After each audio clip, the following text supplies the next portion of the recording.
Jonas closed his eyes again. He took a deep breath and sought the sled and the hill and the snow in his consciousness. There it was. There they were, with no effort. He was again sitting in that whirling world of snowflakes atop the hill.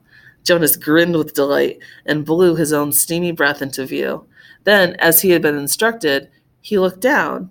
He saw his own hands, furred again with snow, holding the rope.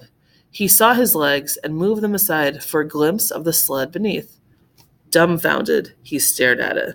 This time, it was not a fleeting impression. This time the sled had, and continued to have, as he blinked and stared at it again, that same mysterious quality that the apple had had so briefly, and Fiona's hair.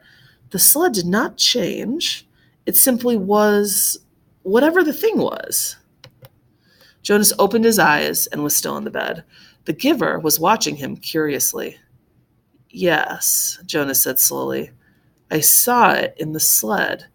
Let me try one more thing. Look over there to the bookcase. Do you see the very top row of books? The one behind the table on the top shelf? Jonas sought them with his eyes. He stared at them, and they changed. But the change was fleeting. It slipped away the next instant. It happened, Jonas said. It happened to the books, but it went away again. I'm right then, the giver said. You're beginning to see the color red. The what? The giver sighed. How to explain this? Once, back in the time of memories, everything had a shape and a size, the way things still do, but they also had a quality called color. There were a lot of colors, and one of them was called red. That's the one you're starting to see. Your friend Fiona has red hair. Quite distinctive, actually. I've noticed it before. When you mentioned Fiona's hair, it was the clue that told me you were probably beginning to see the color red. And the faces of people? The ones I saw at the ceremony? The giver shook his head. No, flesh isn't red, but it has red tones in it. There was a time, actually, you'll see this in the memories later, when flesh was many different colors. That was before we went to sameness. Today, flesh is all the same, and what you saw was the red tones.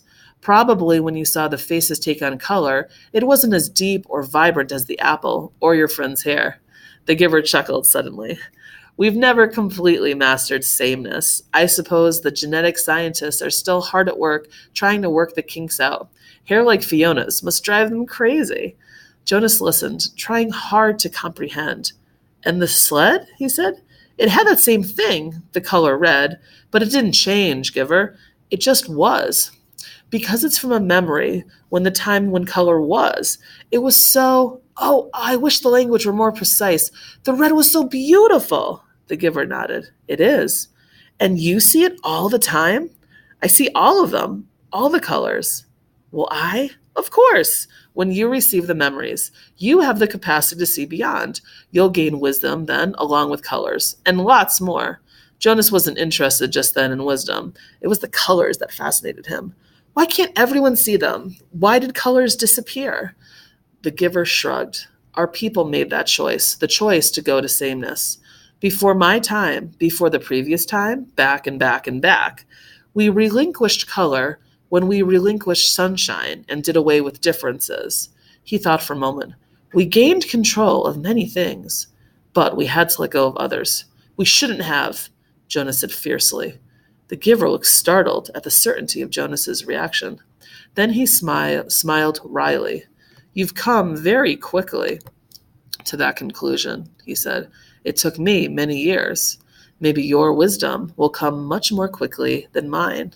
He glanced at the wall clock. Lie back now. We have so much to do. Giver, Jonas asked as he arranged himself again on the bed. How did it happen to you when you were becoming the receiver? You said that seeing beyond happened to you, but not in the same way. The hands came to his back. Another day, the giver said gently. I'll tell you another day. Now we must work. And I've thought of a way to help you with the concept of color. Close your eyes and be still now. I'm going to give you a memory of a rainbow.